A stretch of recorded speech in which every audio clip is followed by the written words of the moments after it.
Hey, welcome back. Hey, Gail. How are you?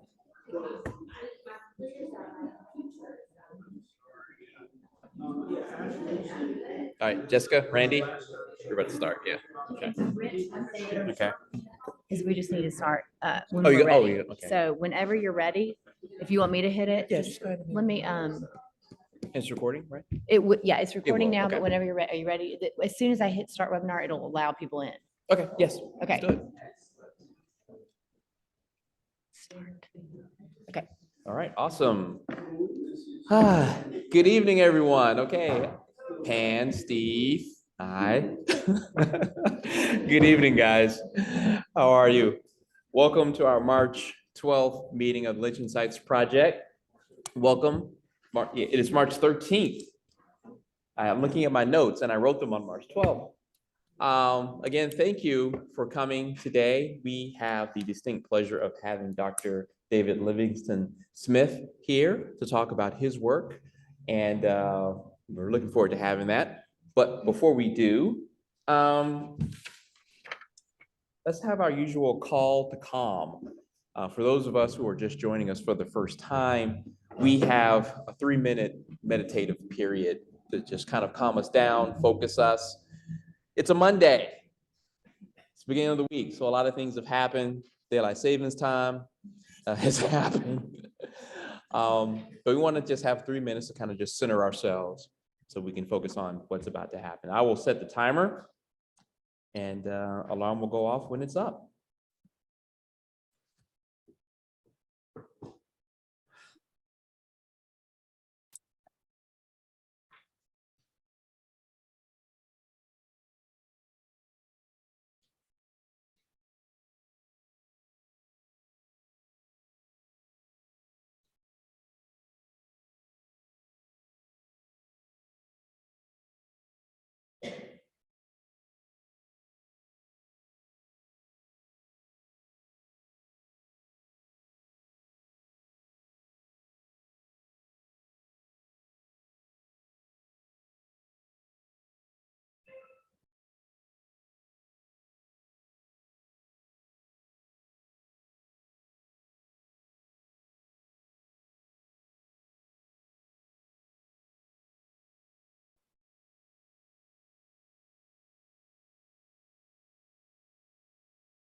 Okay. All right. I'd like to read our vision statement that I was going to, for everyone. Our vision and mission statement. Our vision statement: to create a new legacy of racial equality and justice by turning the light of truth on lynchings in Shelby County, Tennessee. Our mission: the Lynching Sites Project of Memphis collaborates with others to cultivate courageous conversations and programs that uncover the whole truth of racial terror and violence and change the narrative in Shelby County, leading to understanding, compassion, and healing while working toward racial equality and justice. Strategic planning goals: identify victims and sites and place markers. 2, cultivate relationships with community partners. 3, foster courageous conversations. 4, build organizational sustainability. And 5, create and implement a marketing plan. Thank you. We typically like to hand that out to everyone, and we kind of take turns reading it, but we didn't have copies today. A couple of announcements before we get to our main speaker. Grace St. Luke's, the Social Justice Ministry, and the Reverend Laura Geddes, they're sponsoring a pilgrimage to Montgomery. It's April 20th through the 23rd. The deadline is this Friday, March 17th, so it's a quick turnaround. The full cost is $300 per person. Jessica will have a link to the application and more information on it's going to be on our website, but also our email blast and social media tomorrow. Okay. But you can also go to Grace St. Luke's website and find out more information as well. If you haven't gone down to Montgomery, this of course is to visit the Equal Justice Initiative, the what's commonly called the Lynching Sites Memorial, the Lynching Museum. It's very, very powerful. What kind of inspired me to join LSP.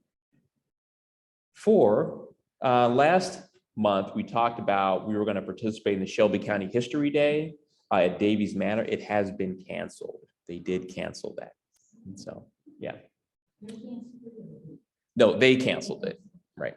Yeah, I don't know why. Randy, do you know why? Did they give a why? No, they Okay. said that the Shelby County Historical Commission, something happened, I don't know. They didn't Okay. specify by the council. Yeah. Well, she was looking for other ways to engage us, Okay. to coordinate. Okay. Well, we'll look for those other ways when it comes up. Uh, And so we'll look forward to the other ways when they come about. One was, I can't remember it at the time. It had something to do with backyard history. Mhm. Okay. All right. And I will have some more updates to give after the talk. One of them will be the anti-racism and community-based memory work recap that a few of us participated in Indianapolis, Indiana. Was it last week now, 2 weeks ago now? It was a really great trip. We made a lot of connections. And also, we will have an update on our quilting project. We'll have some pictures maybe to show on their progress. We're really excited about that. So without further ado, I will introduce our speaker. And all right, and before I do that, I first heard of Dr. David Livingstone's work, Dr. David Livingstone Smith. Where's the camera? Here's the camera for those on camera.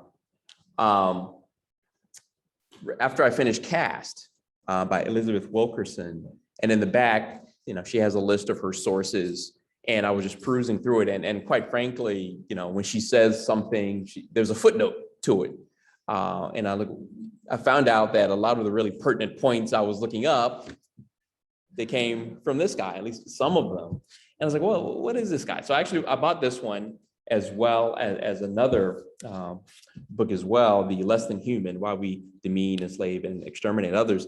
And I sent him an email, see if he agreed to talk with us, and he pretty quickly, straight away, agreed. So Dr. Livingstone Smith is professor of philosophy at the University of New England. He is author of 10 books, including Less Than Human: Why We Demean, Enslave, and Exterminate Others. This is 2011. He was awarded the 2012 Anisfield Wolf Award for Nonfiction and International Prize reserved for books that have made important contributions to the understanding of racism and cultural diversity. David is known for his work on dehumanization. He has given numerous presentations and public lectures on this subject in the US and abroad. He is an interdisciplinary scholar whose work is cited not only by philosophers, but also historians, legal scholars, psychologists, anthropologists, and others. David is a strong advocate of philosophy having a role in public life and often writes to bring philosophical thought to a general audience. He has appeared in several TV documentaries, has been interviewed and cited on numerous occasions in the national and international media, and was a guest at the 2012 G20 Economic Summit, where he spoke about dehumanization and mass violence. So again, thank you. Welcome, Dr. Smith. You want to? There we are. Hi. Hi. How are you this evening? Oh, I'm good. I'm waiting for the snowstorm to start here in New England. We may have as many as 18 inches of snow. So. Oh, it got a little cold here as well, all the way down here to Memphis. So I want to start off with your background and how you got into this work. Can you tell us how you got here? Tell us about yourself. Sure. And by the way, if I ramble too much, just tell me to shut up. Right. Okay, will do. Okay. And before I start, I want to say a couple of things. One is to thank you very much for inviting me. And I think, can you hear? Yes, everyone can hear. Yeah. Okay. And I think this project is a wonderful one. I'd like to see similar things happening all over the United States. It's long past due that we shine the light of truth, as you just said, and Ida B. Wells said before you on these matters. So thank you. So you wanted me to tell you about how I got into this stuff, and that's got two sides to it. So there's sort of a personal side, and there is a more academic side. On the personal side, I grew up in the Deep South, and this was in the 50s and 60s, Southwest Florida. I know I look like I'm only 26 years old, but I'm actually. And my family had moved down from New York City.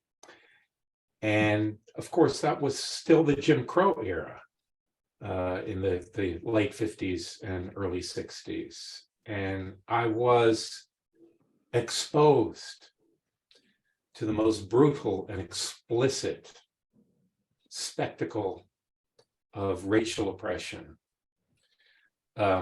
Something that I think younger people have difficulty understanding because it's so raw. It was so raw. It was overt. And if you're not acculturated,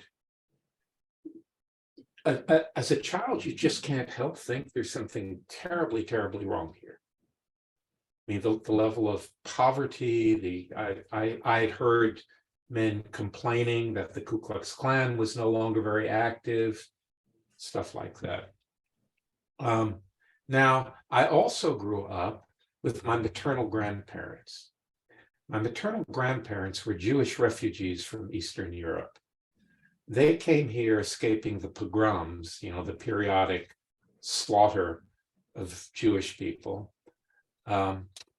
And long before the Holocaust. But anyone with those kinds of Jewish roots, there are family stories about racist oppression and violence. Now, on top of that, my maternal grandmother, who had to leave school at the age of 14 because her father had abandoned the family to work in a sweatshop. She was a brilliant, self-educated woman, and she was particularly interested in the history of racism and racial oppression and genocide and so on. And she was someone who helped me as a child make sense of the world that I was living in. So those experiences, those formative experiences growing up in the Deep South in that era, stayed with me. They're not things that I engaged with academically for a very long time, but they stayed with me. There was kind of an awareness and sensibility that that background gave me. Then in 2006, I was working on a book about war. And while I was researching that book, I came across all this dehumanizing wartime propaganda, enemies represented as vermin or animals to hunt for fun or bloodthirsty predators and so on. And so I thought, oh gosh, this is really interesting. I need to look into this further. And I found that, surprisingly,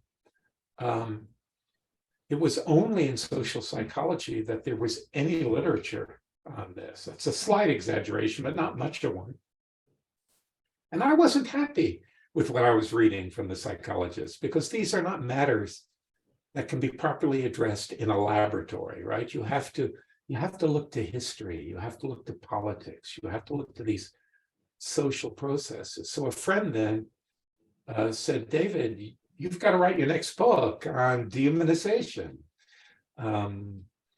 And so I did. That's how Less Than Human was born. And that after, how long was it? About a decade, a little more than a decade, I updated my views in the book that you held up, which was on inhumanity. And then a year after that, this one came out, Making Monsters.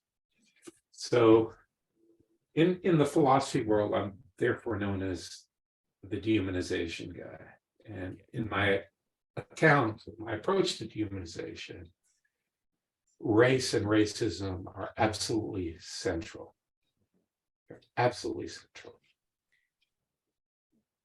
One of the things about this book I found was that it was very, very approachable. We have a number of books at home, and I can honestly say not many of them are philosophy books, but this one was very, very approachable. I saw in your biography that is by design. Yeah. Want people to be exposed to this. Mm-hmm. Yeah, it's first of all, I'm not interested in writing things that 12 people will read. It sounds corny, but I write because I want to change the world. And that means reaching as many people as possible while still maintaining, intellectual integrity. And I wrote that book in particular very much with this in mind. There are a large number of very short chapters, so people can pick up the book and read for 20 minutes and set it down and pick it up again. I think this is so important because, look, people, morally speaking, it's vital that people understand both the terrible history, not in the United States, but also in the world. I mean, the history of race is a terrible, terrible history. I tell my students in my course on race and racism, it's way worse than you think. And it is. It is way worse than anything they've been told, because now just concentrating on the United States, other places in the world are different, and some of them are much better than we are. People are ignorant. They do not understand the horror of this history. And again, that's why I applaud the work that you guys are doing and some other people are doing to kind of bring this forward. So you talk about the process of dehumanization. Can you talk about that? What can you just describe this process? Sure. So and just to say a little bit more, people definitely don't come out of the womb, dehumanizing people. things happen to interrupt our natural processes of treating each other as fellow human beings. Yeah, absolutely. So when, first of all, it's important to clarify what I mean by dehumanization, because the word is used in a gazillion different ways. If you Google dehumanization, you'll get like 8 million hits. And if you look at those, they're all over the map. So it's important to clarify. So what I mean by dehumanization is thinking of groups of other people as less than human creatures, as vermin, as beasts, and in the worst form, as monstrous and demonic. And that way of thinking about others is associated with the very worst things that human beings do to one another, such as lynching.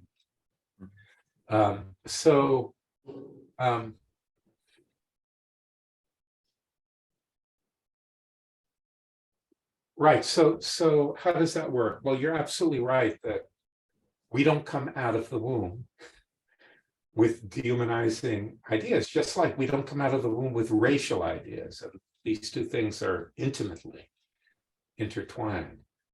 In fact, as human beings, we're inclined basically to the opposite. You know, we human beings, Homo sapiens, are an intensely social species. We're uniquely social. We're what biologists call ultra-social. And what that means is when we're confronted with one another, we just see human. We respond in that kind of way to one another.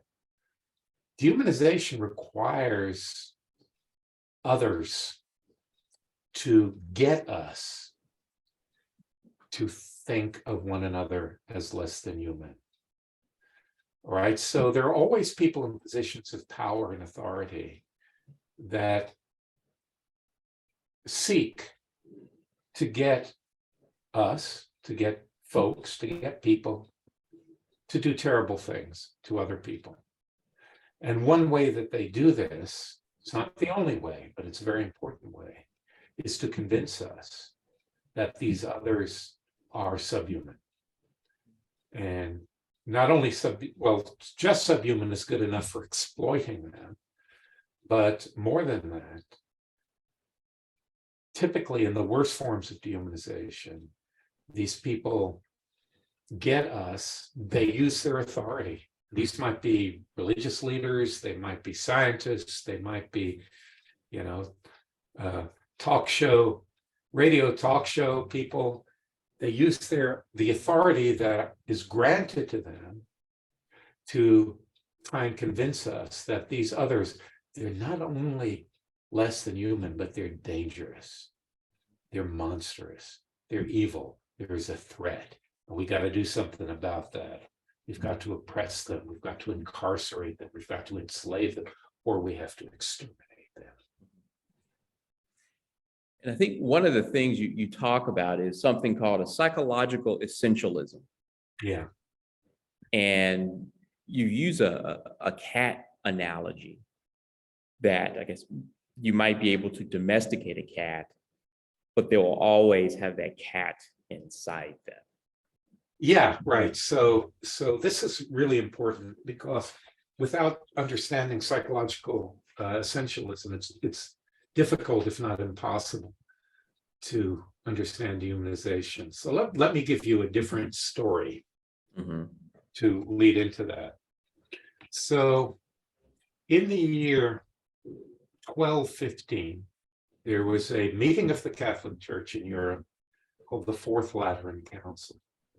And at the Fourth Lateran Council, it became official church doctrine that the sacramental host, the wafer that one takes at communion, is literally the body of Christ, not symbolically, literally. And indeed, the idea was that the whole body of Christ was contained in every crumb of this, which actually led to atrocities because as soon as that was proclaimed, Jewish people were accused of stealing these wafers and torturing them, murdering Christ all over again. That's not the main thing. We can go off on that if you want to, but the main thing is obviously a wafer doesn't look like a first century Jew, right? There's no resemblance. But that wasn't a problem because the intellectuals of the church argued as follows. Well, it doesn't appear to be Jesus, but it really is. So what a thing really is in this case, the body of Christ, is different from how it appears. Appears like a little wafer. Now, that way of thinking, which comes very easily to us, could be summed up in this way. What a thing really is does not necessarily correspond to how it appears. So now let's use another example to make this more palpable. And this is historically accurate. So I'm a Jewish guy. My mother is Jewish. That makes me a Jewish guy. Now, let's suppose, and I know this is not the case, thankfully, that you all are Nazis. You've drunk the Kool-Aid, you really believe in the ideology, and if you do, you think of Jewish people as not really people, but as Untermenschen, as subhumans. Now, how does that work? I mean, you look at me, and I seem like a human being, right? I speak your language, I wear clothes, I live in a house, so on and so forth. I mean, I'm not like the beasts of the field. But you could think to yourself, and having been persuaded by propagandists, yeah, he looks human. Sure, he looks human. But on the inside, where it matters, he's not human at all. And this is the way of thinking which we find consistently in cases of dehumanization. It's acknowledged that the individual looks human, appears human, behaves like a human being, but they're not really. On the inside, there's something else. They're subhuman, they're nasty, they're dangerous, and so on and so forth. So when we think about lynching, which of course is the focus of what we do, and you hear people ask, what would make people do that? Yeah. What would make people even stand and watch that happen? Yeah. It's because that they have gone through or is in the process of they've dehumanized the victim. Yeah. So in my work, there are two salient examples that I use a lot because they're so well historically documented. One is the Holocaust, and the other is lynching. And in my work on lynching, one of the things I do is to go and look at the old newspapers, look at the media coverage, particularly of spectacle lynchings, these large, unbelievably horrific lynchings, attended by hundreds or thousands of people. And when you look at the newspaper articles, very often the victim is described as subhuman. I think I document some of that on Inhumanity. I go into greater detail in Making Monsters.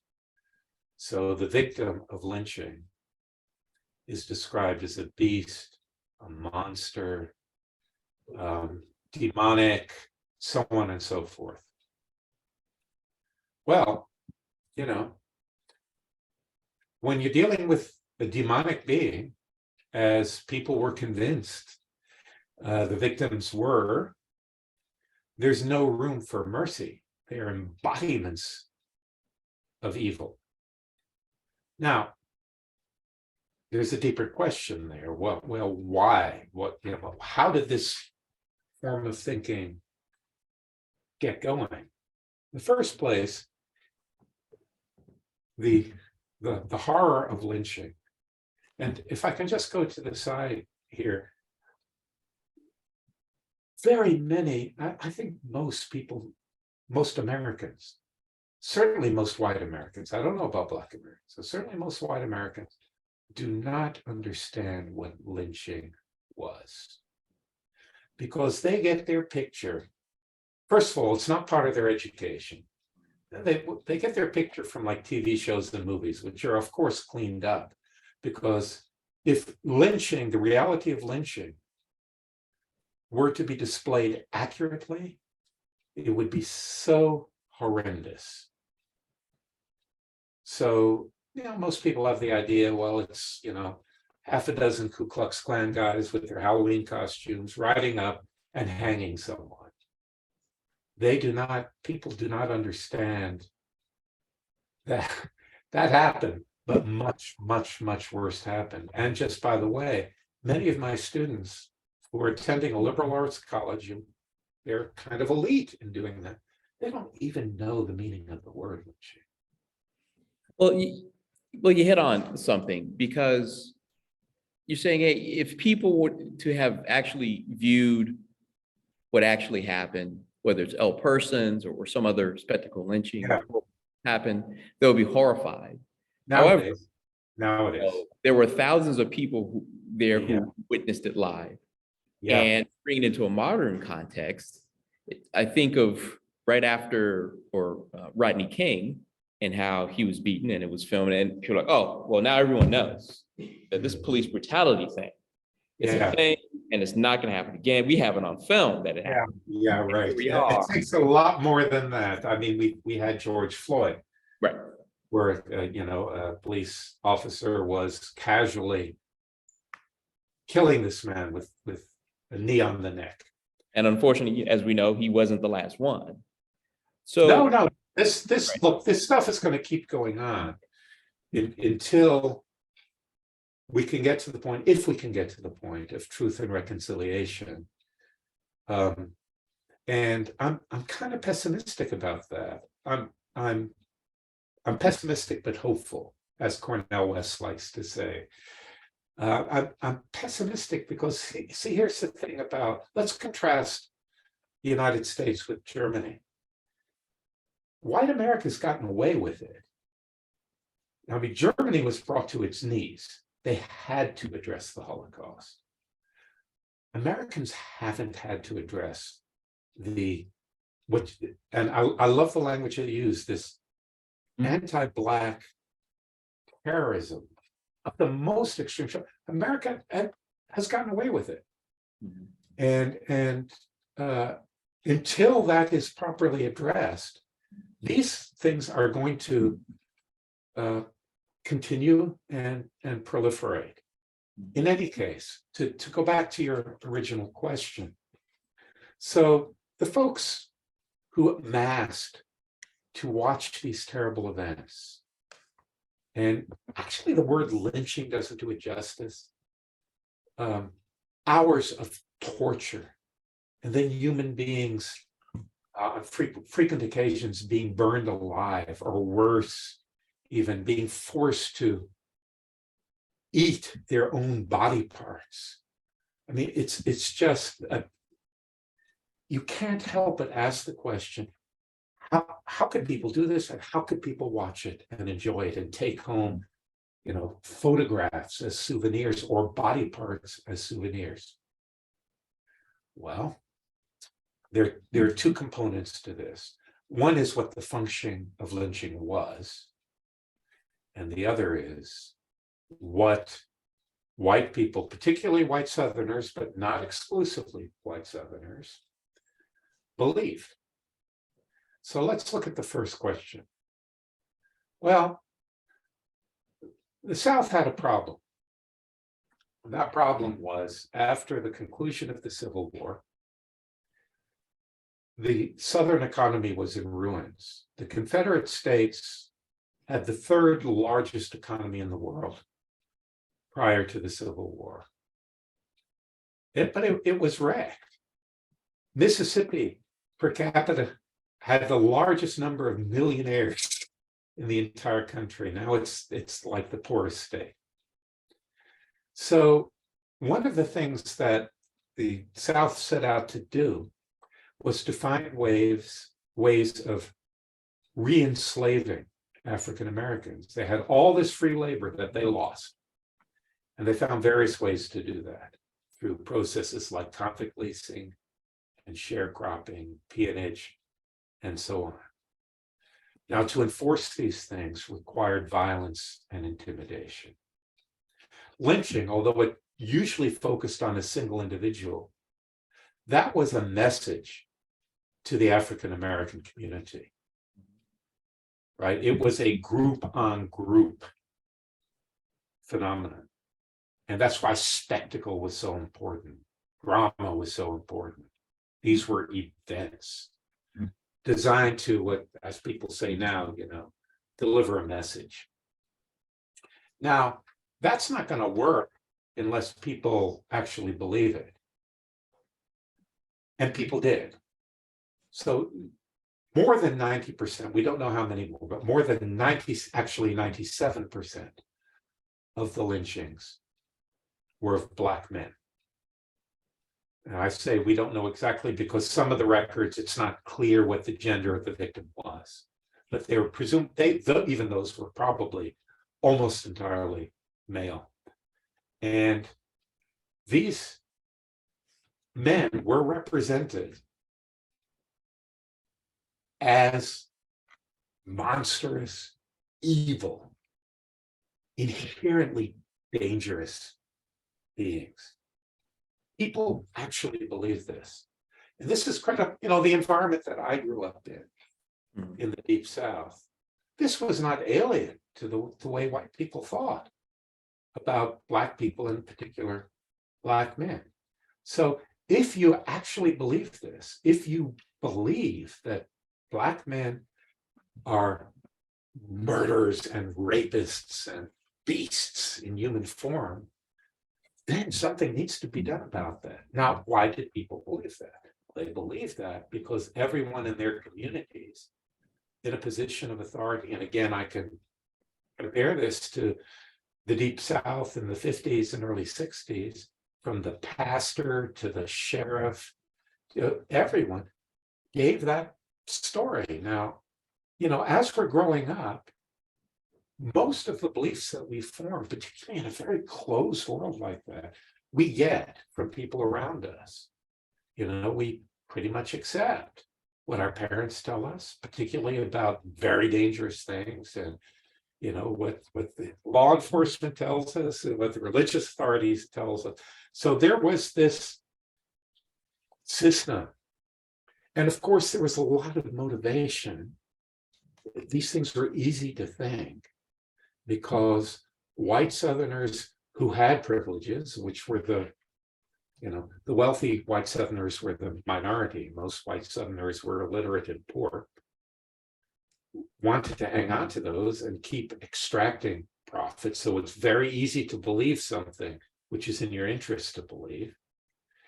And part of the way that the propaganda worked in the South was to divide Black poor from white poor, right? So, white tenant farmers can think, well, I may be poor, I may be in debt, I may not be able to feed my family, but at least I'm not Black, right? So there was this whole framework which kind of drove this process.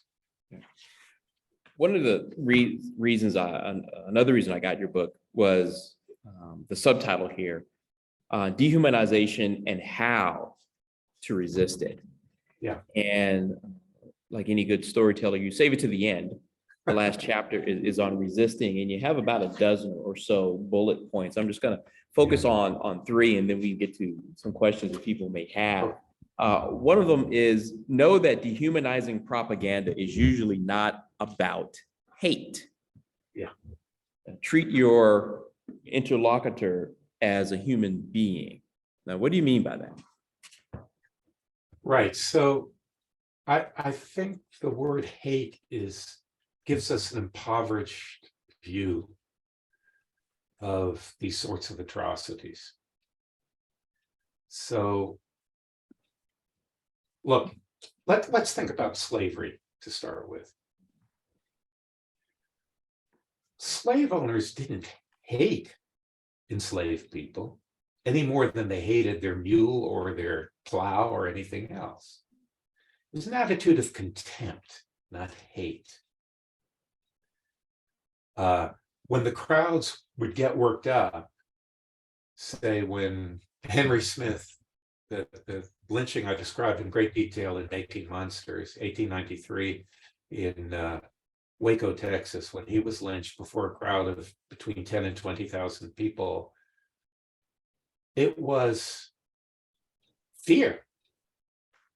They had become convinced that this man, who was a mentally impaired farm worker, was a terrible, terrible danger, as they thought of all Black men. Right? So we have contempt, we have fear, we have indifference to the suffering of others, which I think is very, very important for milder forms of this. We have love. We need to, I mean, Southerners, though, we need to protect white women from these rampaging beasts. So the psychological attitudes are much more complex than simple talk about hate and hate speech and hate crimes would suggest. Yeah, Of course, that's no justification for them, but Right. that's reality. I guess it's the second part I wanted to focus on, treating your, I guess, the person who is doing the dehumanizing Yeah. as a human being. And I guess you go on to say, Okay. listen to what they have to say. Yeah, so there's a temptation, a very strong and understandable temptation, to dehumanize the dehumanizer, to think of them as monsters. So as a Jewish person, anyone can say this, but it's easier for me as a Jewish person. Hitler was not a monster. Monsters are fictional. Hitler was a human being who did terrible things.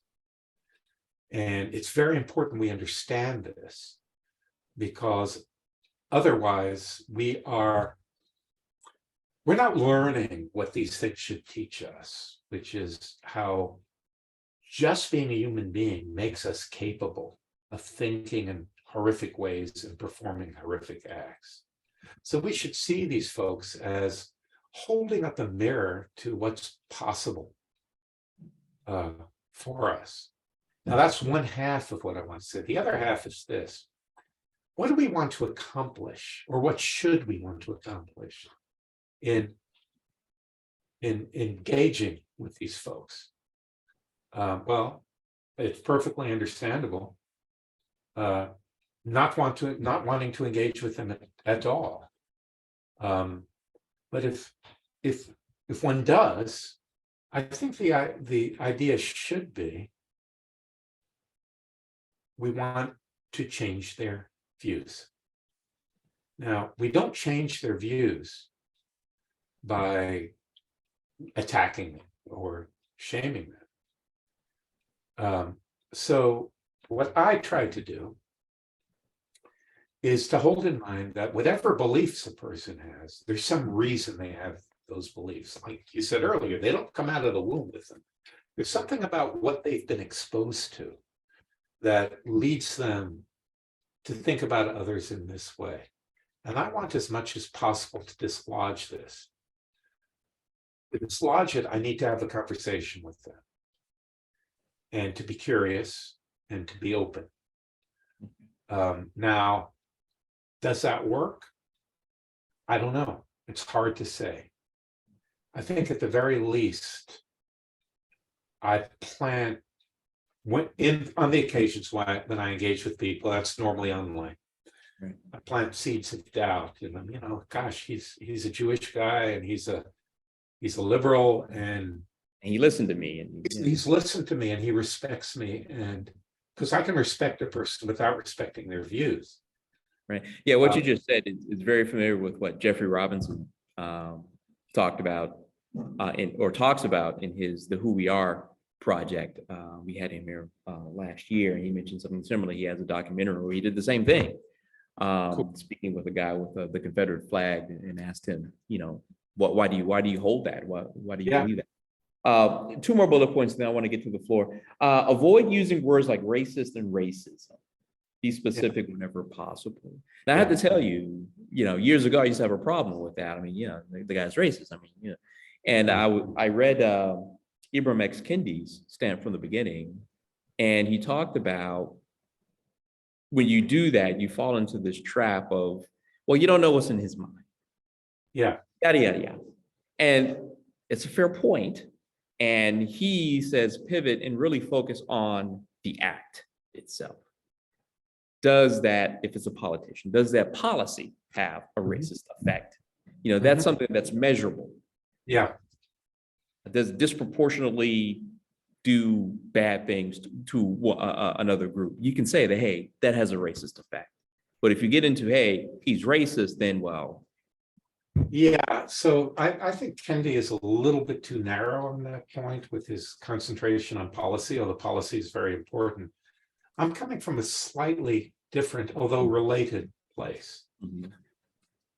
I think the term racist has lost its usefulness. It's too easy, it means too many things, and it's too easily deniable.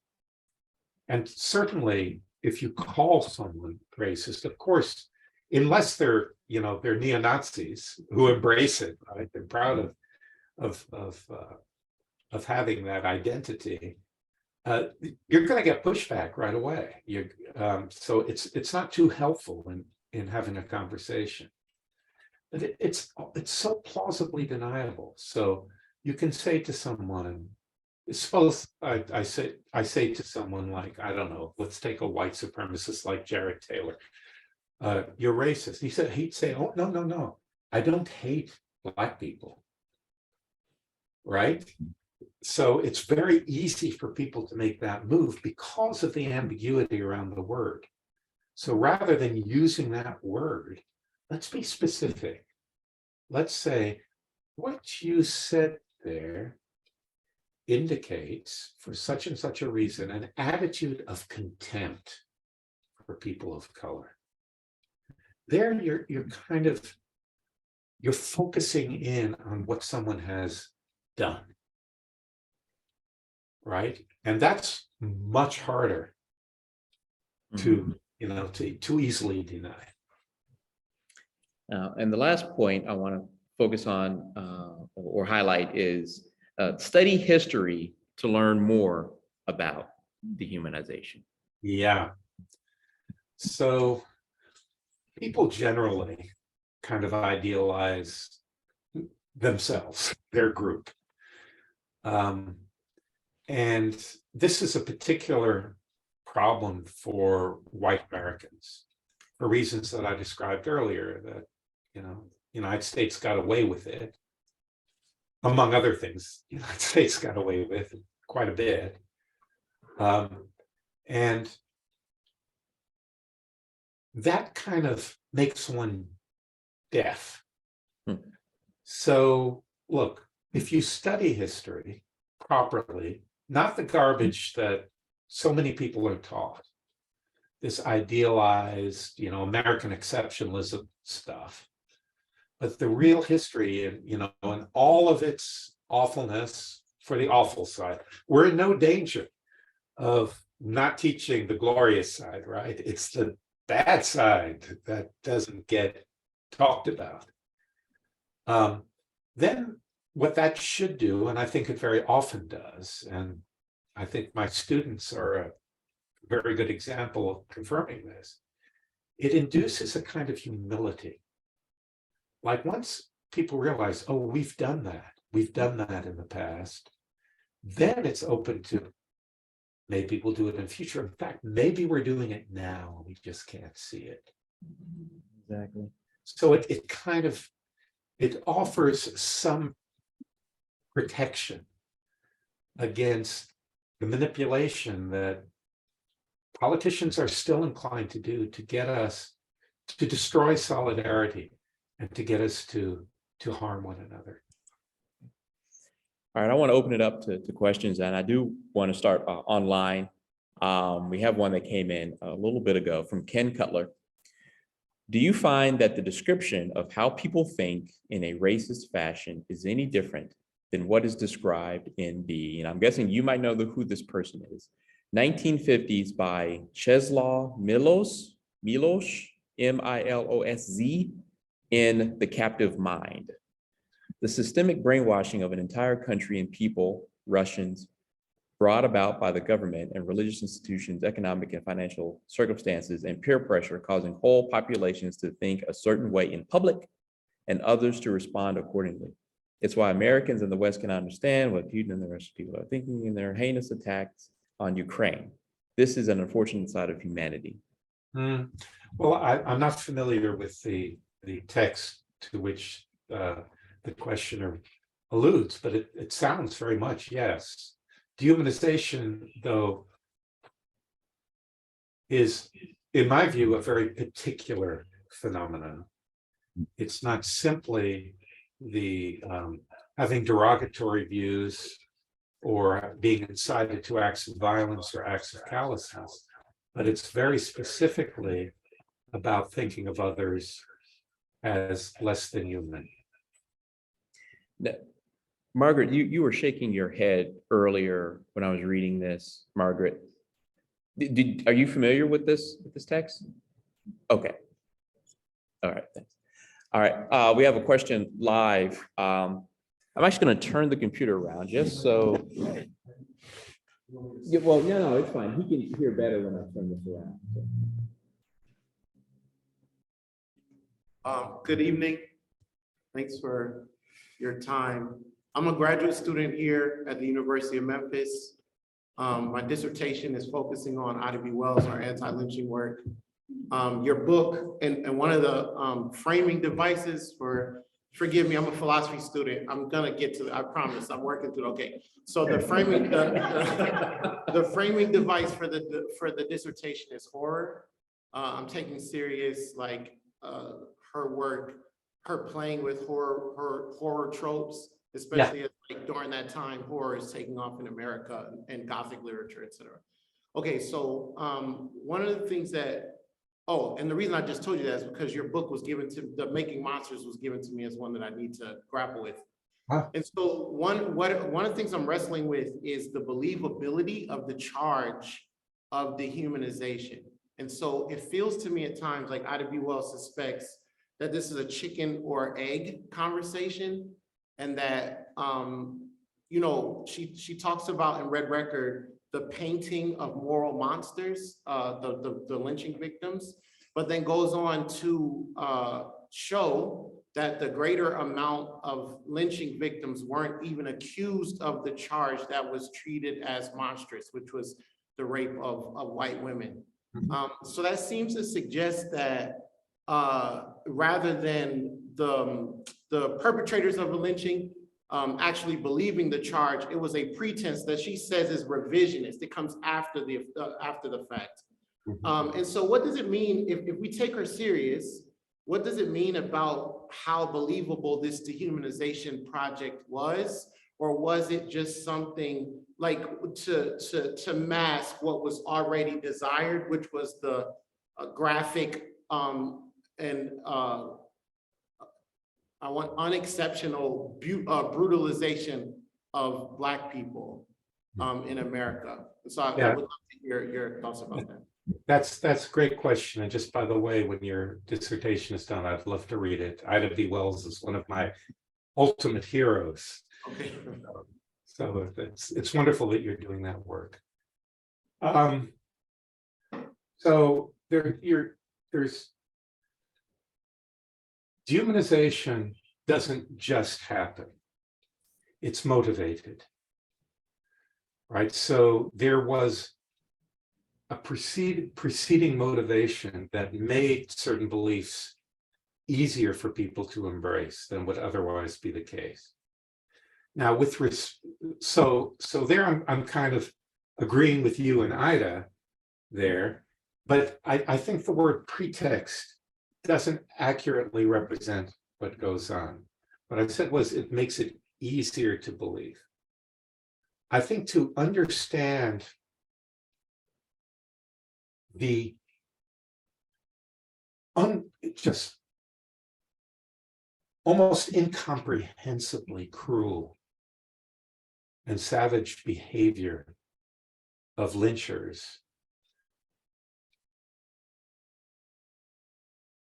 while accepting that they were not insane,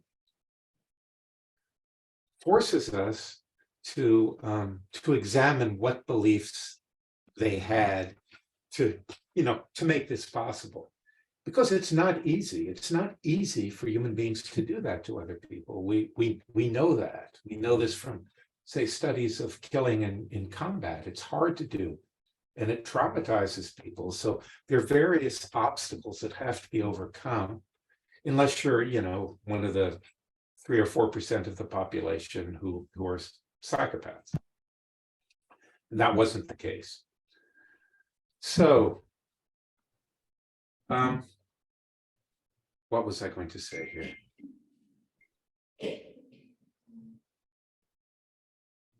I'm sorry, I'm blanking. Can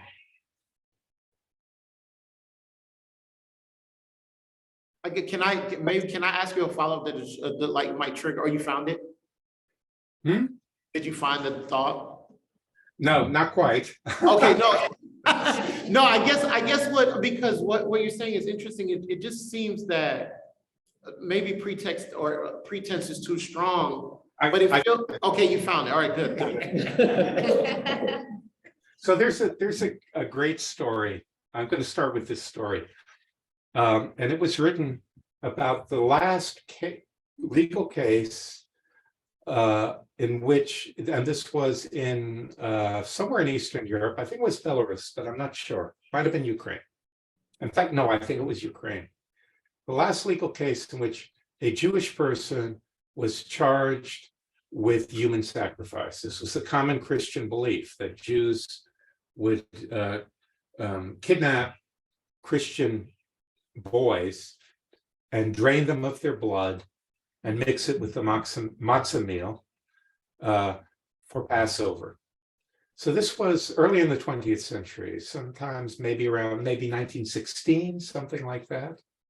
So in this short story, based on the actual case, part of the plot revolves around the idea that Jewish men menstruate, which was a Christian belief in the Middle Ages. Jewish men menstruate because this was punishment for the murder of Christ, right?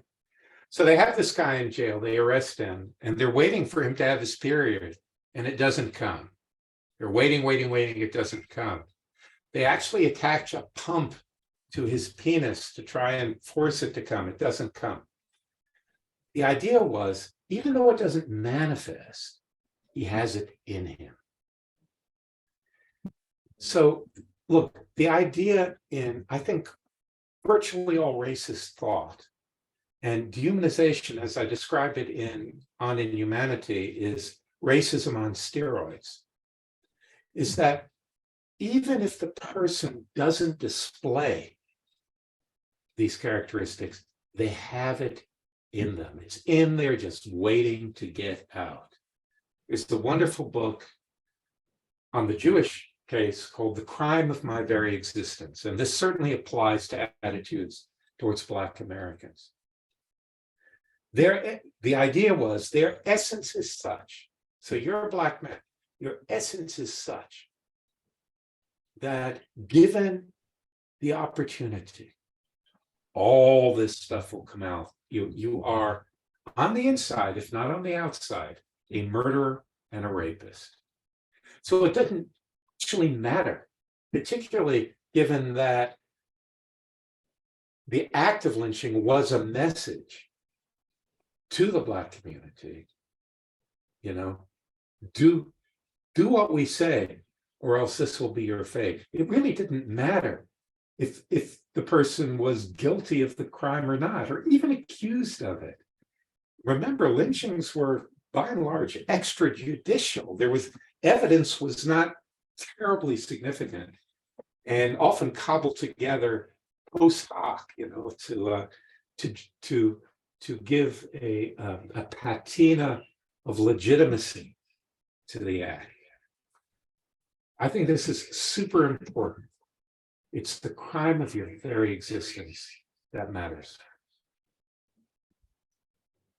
We have another question from online. Thank you, Jasper, for your question. Sarah, forgive me if I mispronounce your last name, Sarah Ghaffari. I read somewhere, she has that in quotes, that these oppressors, Nazis, slaveholders, etc., must have seen these individuals as fully human in order to know how to punish them, break them, manipulate and control them in an effective way. It was necessary to see them as human in order to know how to hurt them. How do you respond to this critique? And thank you. This is really important. So this is a point that was raised. Actually, it was first raised in a slightly different point centuries ago in a remarkable tract written in 1680 called The Negroes and Indians Advocate by a man named Morgan Godwin, who, as it happens, I'm just writing on now for my Substack newsletter. And it has come up repeatedly since then. It's closely associated with philosopher Kate Mann at Cornell University. So I call this the problem of humanity.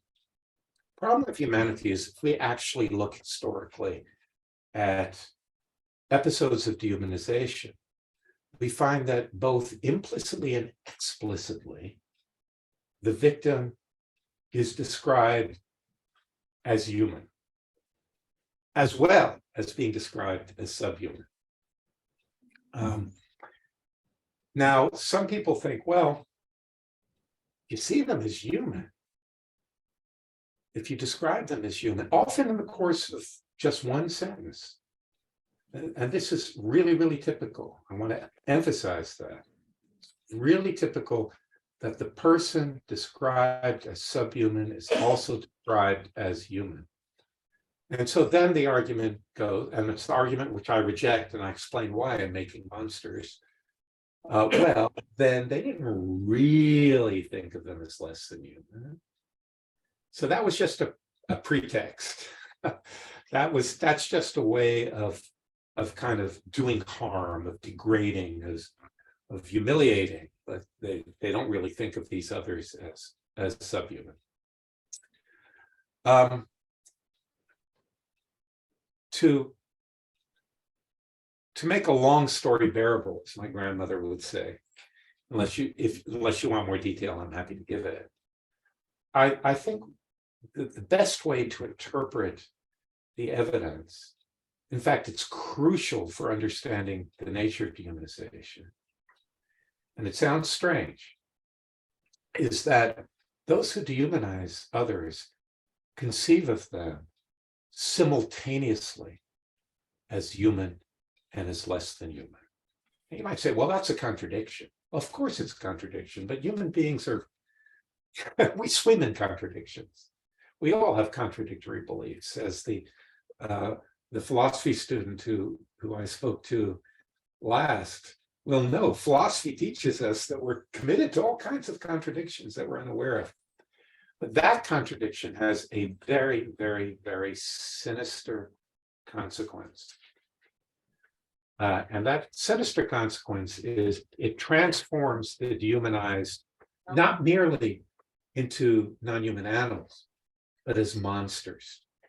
So part of we go to the horror literature and a body of academic work, which I kid you not, is called monster theory. What you find is that the idea of the monstrous involves these combinations, these impossible combinations of contradictory beings. So think of the zombies, the horror movie zombies, not the Haitian zombies, so the horror movie zombies. Well, they're simultaneously alive and dead. That's not possible. Of course, it's not possible, but that's part of what makes them so terrifying and horrific, and so on.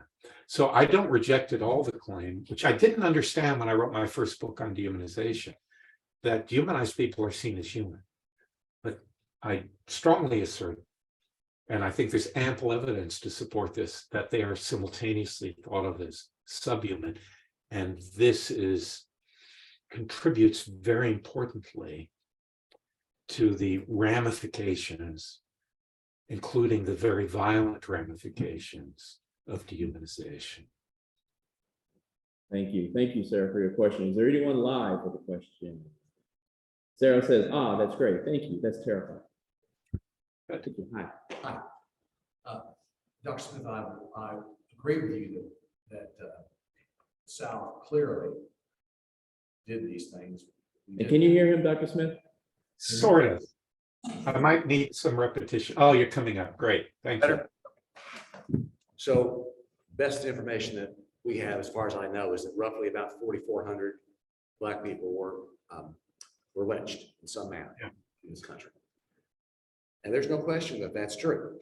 And in fact, older Southerners who were born and still live here know very well that that's true. And they know what happened. So I'm going to push back a little bit. They know. Now, maybe the younger ones don't, but the older ones do. That's me. Now, so what I find fascinating, and if you could address this, when we look at a place like Rwanda back in 1994, from April to July, was it 800,000 people? Hutus and the Tutsis got at it, and one tribe killed 800,000 or thereabouts of another tribe, basically by hand-to-hand combat. Now, and both of them were Black. So how does that, I know what we did in this country was evil, but that is an order of magnitude that I can't even comprehend in Rwanda. So would you address that issue, or are they two different issues? No, they're the same issue. So I want to seize on, this is going to sound very strange to you. I probably don't have sufficient time to make it sound not strange. But of course, I'd be happy to come back and do more, right? This is a wonderful event. So you said they were both Black. I don't think anyone is Black. What I mean is that I think race, the whole idea of race, is an invention which has nothing good to say for it, which is historically designed to oppress. Now, so by way of illustration, in much of Africa today, Black isn't even a demographic category, right? What the demographic category are the various ethnic groups. Those are the important categories. And if, 700 years ago, let's say you went to West Africa and you said to someone, "You're Black," they would look at you like, what are you talking about? I'm Igbo, or I'm Fulani, or I'm whatever. Those were the divisions that mattered.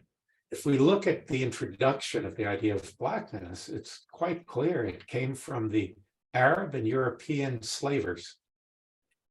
And what it meant was enslavable. So various very diverse people were lumped together under one umbrella as alien, as fundamentally alien, as permanently alien. It's in their biological nature, that was the idea, and as inferior. And upon that, various justifications could be built. For instance, the idea, which dates all the way back to Aristotle, that you do these people a favor by enslaving them. Now, in Rwanda, and the Rwanda genocide, first of all, let me add an additional clarification. So if we look historically at the idea of race, and we ask ourselves, well, what are people talking about when they're talking about race? Whatever we come up with has to cover all the cases, right? So it has to cover not only anti-Black racism in the United States, it has to cover the Holocaust, which was racially motivated, was not religiously motivated, right? The Nazis didn't care what your religion was. Jewishness was a racial category. It's got to cover in the American context, so Black people, so-called, who pass as white, who don't have the appearance, and so on and so forth. So if we go take all of this together and try to examine it, I think you come up with something like this. To racialize a group of people, that is to consider them members of a separate race, you must consider them as fundamentally different, as inferior, and you must consider that this status is driven by descent. It's handed down from one generation to the other. And that's often in the old days was the rhetoric of blood, right? For instance, the one-drop rule. Okay, so if we think of it that way, then the Rwanda case, to an American, to most Americans, well, they're both Black. No, to the Rwandans, they were Hutu and they were Tutsi. And those are the salient categories. Now, why conflict? Well, because the Belgian colonists set it up that way. The Belgian colonists privileged the Tutsi over the Hutu. And that produced a long-standing kind of rivalry between these two groups, which erupted for various reasons in the 1994 genocide. There had been others in the past, and that illustrates something very, very important. That is, dehumanization comes much more readily if there's a deep historical kind of grounding for it. In other words, you could ask yourself, well, why does this propaganda work? You know, why is it that someone can get up and incite people to these horrible, horrible acts? Well, I see it this, it's like lighting a match to kindling that's been lying around for a long time. In the North American case, I mean, this is quite clear, right? We have this very long foundational racist history. And Americans have kind of tried to get over it without confronting it. That means it's there and it's very easily activated. It was the same in Nazi Germany with Jewish people. All that it takes is a little shift in the ecology, right? So an economic downturn, a war, or whatever, anything that kind of upsets the balance, and then someone can come in and really activate this stuff. So I see the Rwanda conflict as, first of all, involving dehumanization. As you may or may not know, the radical Hutus referred to Tutsis as cockroaches, as snakes, as hyenas, as subhumans, right? And as is very often the case, in the very worst forms of dehumanization, this entailed genocidal violence. And in genocidal violence, by the way, this is also super important. The perpetrators think that they are doing something good and right. They're saving the world, or they're saving the nation. Genocide is a very moralistic activity. And this was the case with lynching in the South, right? Lynchers thought they were righteous. They were protecting civilization from these beasts. Dr. Smith, we have another question online. Anonymous attendee. In a book named The Horse, it reported first lynching in America was a Native American who was caught horse stealing.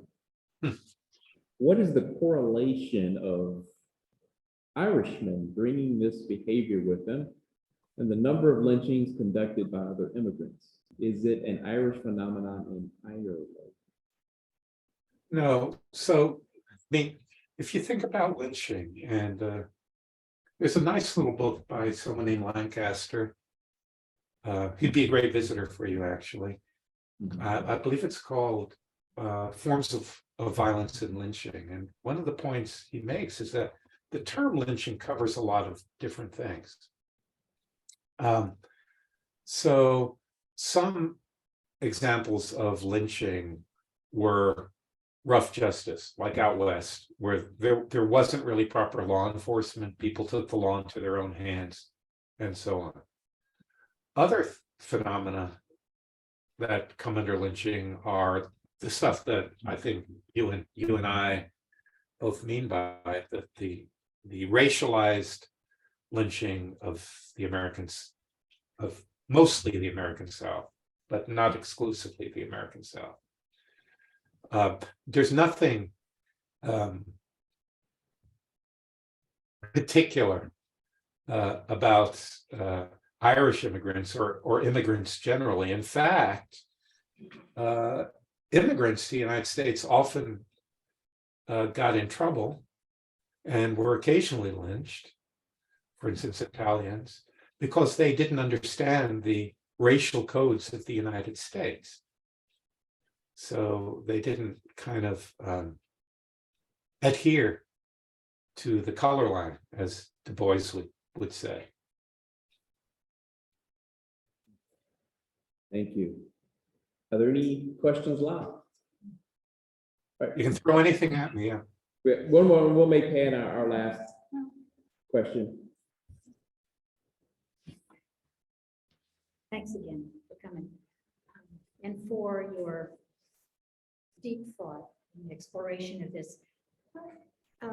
What role and how before and after does inciting and putting fear in people play in this? Fear has a huge role with ignorance, fear. That's so prime. Mm.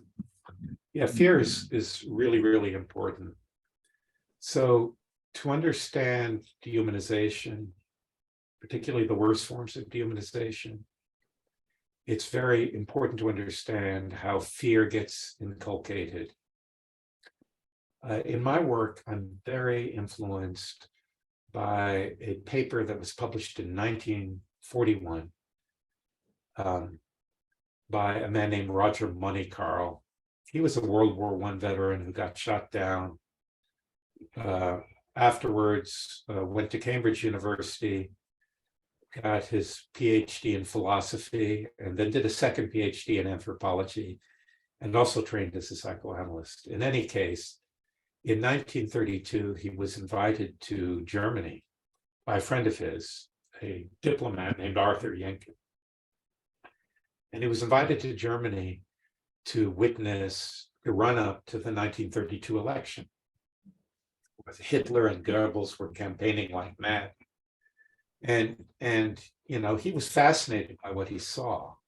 And he wrote this up in this 1941 paper. Basically, the story is like this. He said Hitler, from what he saw, did the same thing each time. The first step was to get the audience depressed. It's hopeless. We're the laughing stock of the world. We've betrayed the great destiny of our race and our nation, et cetera, et cetera, et cetera. Everyone's taking advantage of us. We've been humiliated by the Treaty of Versailles, and so on. So once he gets them worked up, once he gets them worked up into, thank you. My wife has rescued me. Into what he calls an orgy of self-pity, then he changes his tune and says, well, it's not what's really going on. What's really going on is enemies on the inside, the Jews and the communists. They are destroying us. They've stabbed us. In fact, that's why we lost World War I. The Jews stabbed us in the back. They're dangerous. They want to take us over, so on and so forth. So he gets them worked up into paranoia. And if you swallow the first bit the hopelessness, the depression, and kind of paranoia is the way out of that. Oh, it's not that I've let the nation down, it's them, it's these others. And that's where the dehumanizing propaganda tends to come in. And then the third move is, join us. We'll destroy them. We'll establish peace and prosperity for 1,000 years and so on. That fear moment is very, very, very important. So this is part of my critique of the language of hate. It's not that simple. Fear, I think, is virtually always a very significant component leading people to accept ideas and actions that they shouldn't. Thank you, Pam. And thank you, Dr. Smith, for joining us. Thank you. It's a pleasure. Again, you talked about this book on inhumanity, but there was one before that.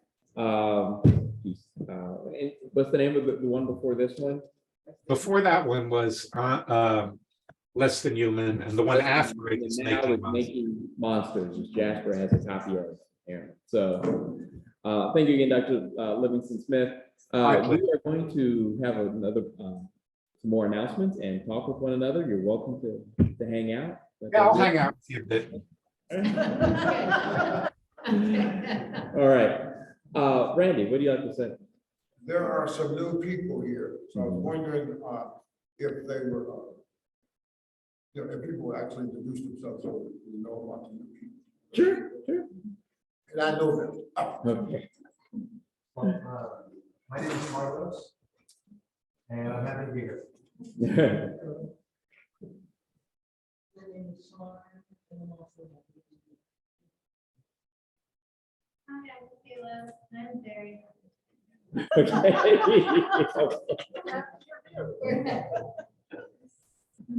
And anyone else want to introduce themselves? You look familiar. I think you've been I've been here before. Yeah, So well, I'm not you new, look but familiar. to remind everybody, I'm Scott. Nice. Hi. You. Cliff Leslie. Hey. I'm Gail Murray, and I haven't been here for many years, several years. Former neighbor. Good to see you. Thank you. Okay. And I haven't been here since the pandemic. Oh, wow. But you were here last week, though. Yes. And thank you guys for coming back. And for those who are new, thank you for coming the first time. I promised you some post-talk updates. I know I talked about the anti-racism and community-based memory workshop that many of us attended up in Indianapolis, sponsored by Alex Lichtenstein with Indiana University. But first, I want to see, Virginia, you have the quilt pictures? Just a brief update on our quilting project.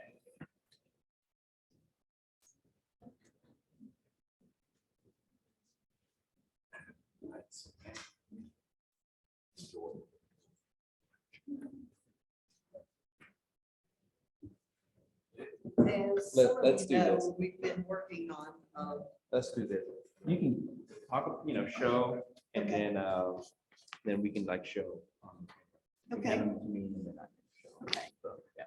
We've been working on the quilt for about 2 years to commemorate the lynchings in Shelby County. It's very much like the memorial. It's a memorial quilt. And so we've spent a lot of time. Randy is on the committee with me and a lady named Catherine. Randy is our historian. Catherine is an art person that curates art projects. And I'm a quilter. So it's very, very good little group. But we've spent 2 years researching and trying to decide what we were actually doing. And we've gone down several rabbit holes, including trying to get victims' families to do the quilt blocks. Well, I have 2 packets out with family members and have not heard from them in months. I have other packets out with, I've joined 2 quilting guilds to try to get it out among quilters. The African American Quilters of Memphis, I joined their group, and the Cotton Patchers. So a white group and a black group of quilters trying to get this project out. And as I told Rich, I talk about it among everybody that I see, every chance I get, to try to get people to make blocks. So now I'm appealing to our group. Maybe that some of you would like to make blocks. And I have pictures, a few pictures of blocks that have been received. This is one of really, this is a white hand that's squeezing the blood out of black and brown people. And this was done by a Jewish lady in my neighborhood. Just Yeah, can you turn Yes. it? Yeah. okay, Mhm. Okay. Just a little bit closer. okay. Oh, okay. Mhm. And this is a picture. This is a dyed piece of fabric that one of the ladies did, and it is representing the massacre. 1866 massacre. And she said that the yellow at the top was the sun. They were going to come out of this horrible bloody thing. And this one is for Thomas Moss. And this lady did a fantastic job. I will pass these around Oh, good. Yeah. This is the People's Grocery Store. Yes, and she took newspaper articles, she took just lots of representations of Memphis and the People's Grocery and lynching, and just did a fantastic job. And this one that I did is a landscape of the Nankana Bottom, one of the people that's there. And it's just a pastoral scene. Sometimes this landscape's very deceiving. There was horrible evil going on that little river. Is this something that Each person designed them themselves. Like I said, I will pass them around. Oh, okay. We already have a couple of, as a matter of fact, the Civil Rights Museum in Memphis is interested in displaying it. I only have 4 blocks, and we already have places, but Will you go on tour? it would go on Well, tour. What, how many blocks are, 36. that's for one for each victim, Yes. right, that we found in Shelby County? Okay. Yes. All right. this is the drawing, No, these are pictures of the actual blocks. Okay. These blocks have been made. But as you can see, every representation is very different. I interpret things different than someone else. And I thought that the lady that used a shirt sleeve, see, that's a really 3-dimensional thing on the block.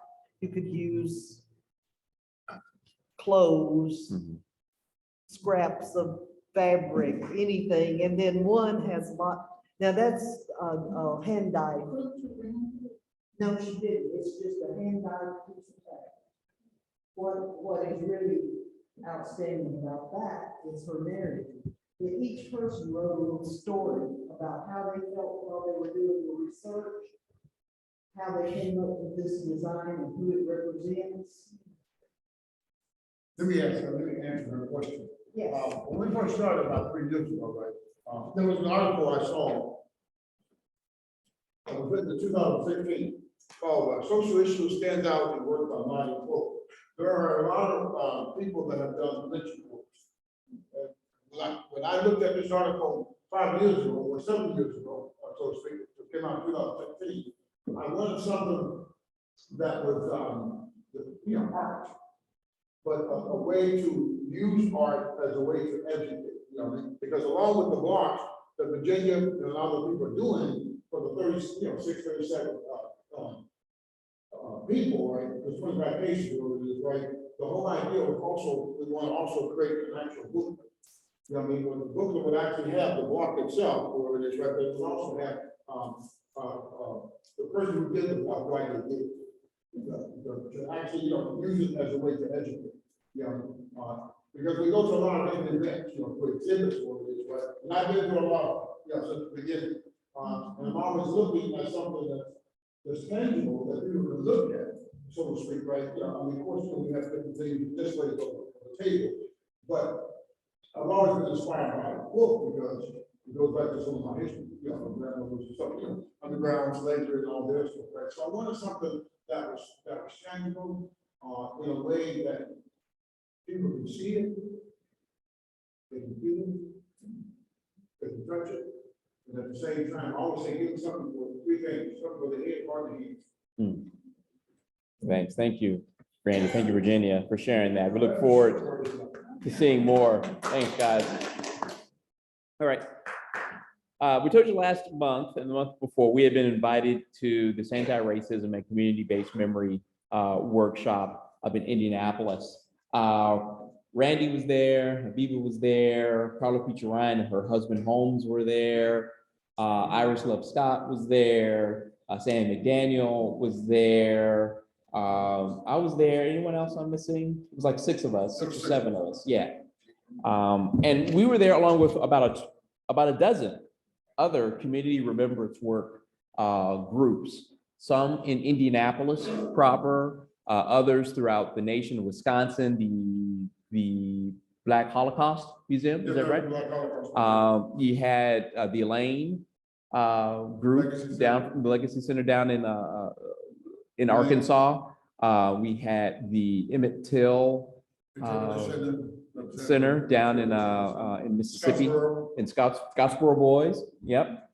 And also the Oxford, Mississippi's project they have down there. So we're amongst friends. And it was really good to share, to hear. There was a South Carolina group as well. It was good to hear what they were doing to remember victims, but also just remember things that happened in their community. A couple of things that stood out. One was the young woman who was 16 years old in high school.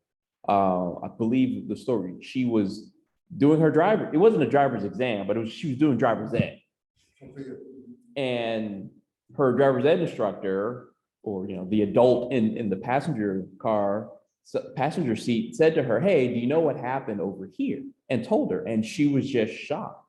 And she wanted to do something about it. And this was in Indiana. And it took a couple of years, because she's what, 17, 18 now? Yeah. 18 now, I think. And she got a marker up commemorating the lynching victims in her town. So it was really, really interesting.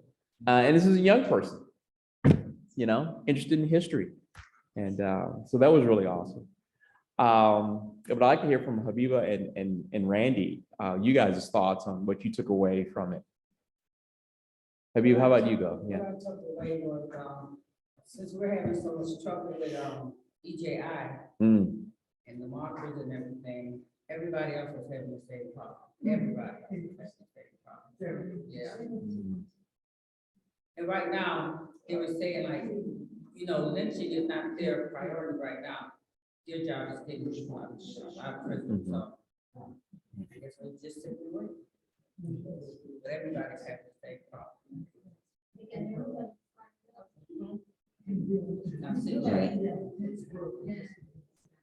Randy? Well, I was familiar with certain organization already. But what stood out for me is when the lady talked about spaces that are being erased, Black spaces that are being erased.